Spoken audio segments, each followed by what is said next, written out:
Huwag kang mag-alala, ma'am, sa security ko. Kasi may kinausap na ako na tao. Sinabi ko sa kanya, kapag pinatay ako, patayin mo si BBM, si Lisa Araneta, at si Martin Romualdez. No joke. No joke. Nagbilin na ako, ma'am.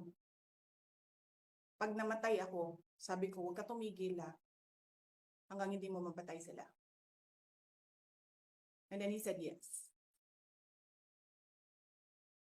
Nakakabahala ang mga pahayag na narinig natin nitong mga nakarang araw.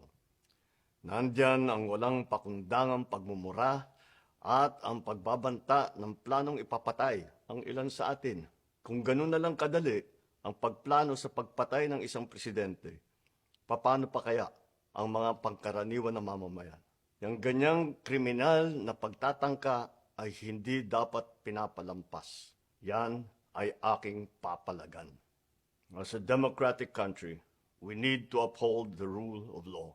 Ako, bilang pinuno ng Executive Department at lahat ng mga nanunungkulan sa pamahalaan ay may sinumpaang tungkulin na tutupdin at pangangalagaan ang konstitusyon at ang ating mga batas. Kaya hindi tama ang pagpigil sa mga halal ng bayan sa paghahanap ng katotohanan. Hindi na sanang hahantong sa ganitong drama kung sasagutin lamang ang mga lehitimong katanungan sa Senado at sa House of Representatives. Ang katotohanan ay hindi dapat itokhang. Tapos na sana ang usapang ito kung tutuparin lamang ang sinumpaang panata na bilang lingkod bayan ay magsabi ng totoo at hindi hahadlangan. Imbis na diretsahang sagot, nililihis pa sa kwentong chicheria.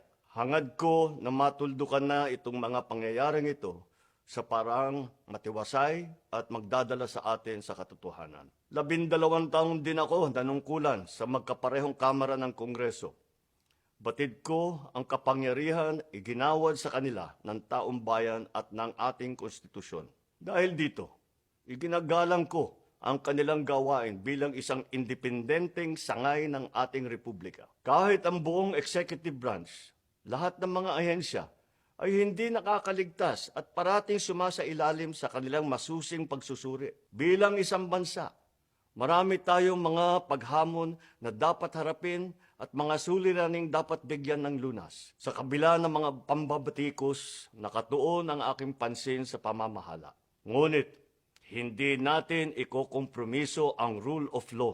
Kailangan manaig ang batas sa anumang sitwasyon, sino man ang tamaan. Kaya hindi ko hahayaan magtagumpay ang hangarin ng iba na hatakin ang buong bansa sa burak ng politika.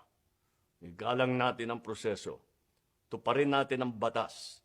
Alalahanin natin ang mandato na pinagkatiwala sa atin ng milyon-milyon na Pilipino. Magtrabaho po tayo sa ikauunlad ng Republika ng Pilipinas at para matamo ang bagong Pilipinas.